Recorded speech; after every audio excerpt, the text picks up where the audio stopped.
విలువలేనిదిగా చేసుకోకూడదు. కనుక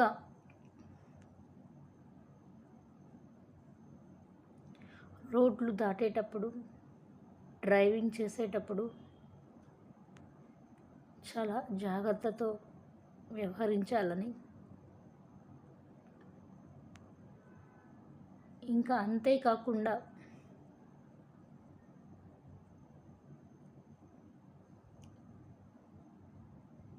కొంతమంది చిన్న చిన్న విషయాలకే ఫ్రస్ట్రేషన్కి గురై ఆత్మహత్యలు చేసుకుంటారు.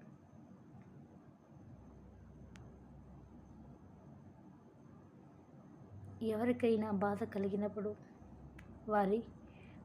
వారికి ఎవరైతే సానుకూల దృక్పథంతో పరిష్కార మార్గం చెప్తారో వాళ్ళతో వాళ్ళ యొక్క సమస్యను చెప్పుకోవాలి. ఇంకా అందరికీ ఏం చెప్తున్నానంటే, ఎవరైనా మీకు ఒక సమస్యను చెప్పినప్పుడు మీరు వాళ్ళ సమస్యను తీర్చలేకపోయినా సరే,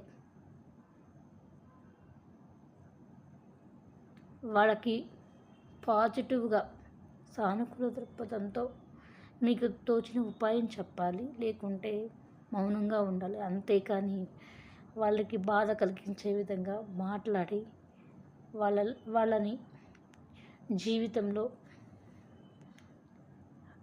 కోల్పోయిన వ్యక్తిగా పరిగణించి వాళ్ళని బాధకు గురి చేసి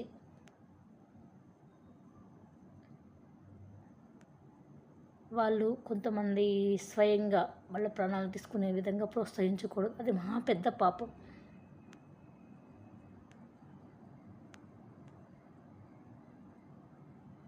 ఈ బతుకున్నటువంటి మనిషి రేపు ఎంతమంది ప్రాణాలను బతికిస్తాడో మనం చెప్పలేం.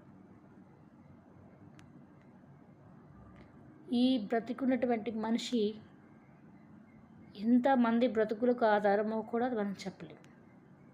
ప్రతి మనిషి యొక్క ప్రాణం చాలా విలువైనది, అది చాలా శ్రేష్టమైనది. బతకడం అంటేనే ఒక గొప్ప. అలా బతుకుతూ నలుగురిని బతికించడం అనేది చాలా గొప్ప విషయం.